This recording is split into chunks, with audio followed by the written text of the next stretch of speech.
নিষিদ্ধ জঙ্গি সংগঠন আনসার আল ইসলাম 2 সদস্যরে গ্রেপ্তার করেছে র্যাব।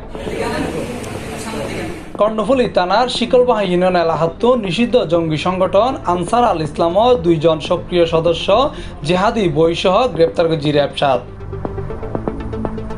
জুন 14 তারিখ শুক্রবার 2:01টার দিকে শিকলবাহ পরিত্যক্ত একতলা গড়তন মিটিং করিবার সময় শাহাদাত গ্রুপর এই 2 জন সদস্যরে গ্রেপ্তার করেছে। অভিযানত জব্দ করা হয় একাধিক জিহাদি বই সহ অন্যান্য আলামত। গ্রেপ্তার 2 সদস্য পঞ্চগড়ের মোহাম্মদ আসাদুজ্জামান আসিফ, পাবনার মোহাম্মদ আহাদ। র্যাবের উপস্থিতি টের পাইয়ে এই সময় ঘটনাস্থল 5-6 জন দায় জাগুই। গ্রেফতারের 2 জঙ্গি সদস্যের বিরুদ্ধে সাংবাদিকদের চট্টগ্রাম র্যাবের সিনিয়র সহকারী পরিচালক শরীফুল আলম হয় ঢাকা গোয়েন্দা শাখা এবং র্যাব সাথের একটি আভিযানিক দল আজকে দুপুরের দিকে শিকলবাহ ইউনিয়নের এলাকার একটি পরিস্থিতি একতলা ঘর থেকে জঙ্গিবাদী মিটিং পরিচালনাকালে শাহাদাত গ্রুপের 2 জন সক্রিয় সদস্যকে গ্রেফতার করে তারা বিভিন্ন সময় অনলাইনে বিভিন্ন উগ্রবাদী নেতাদের উস্কানিমূলক বক্তব্য শুনে দেখে উগ্রবাদে উদ্বুদ্ধ হয়ে এবং উক্ত সংগঠনে যোগদান করে। গ্রেফতার করার বিরুদ্ধে আইনগত ব্যবস্থা লইবের হতাও জানায় তিনি।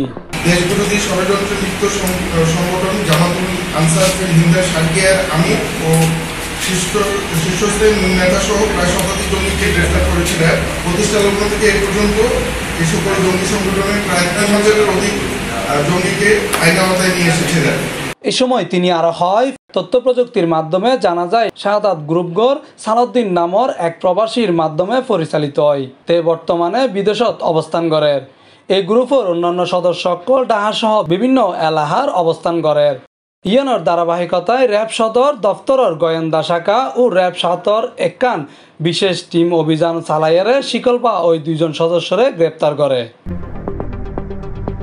প্রাথমিক জিজ্ঞাসাবাদত গ্রেপ্তার 2 জন হয় তারা আনসার আল ইসলামর এক মতাদর্শে পরিচালিত নতুন জঙ্গি সংগঠন শাহাদাত গ্রুপের নামে সদস্য সংগ্রহ দাওয়াতি কার্যক্রম পরিচালনা করত, যোগাযোগ করিবেলে নতুন গোপনীয় অ্যাপ ব্যবহার করত এবং সংগঠনের ব্যাগ নির্দেশনা এই অ্যাপের মাধ্যমে আদান প্রদান করত।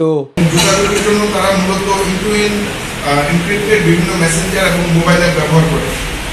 বিট নামের একটি মোবাইল অ্যাপ তাদের কাছে বর্তমানে বেশ জনপ্রিয়, যা প্রধান যোগাযোগের মাধ্যমে ব্যবহৃত হচ্ছে। C+ TV, Chittagong.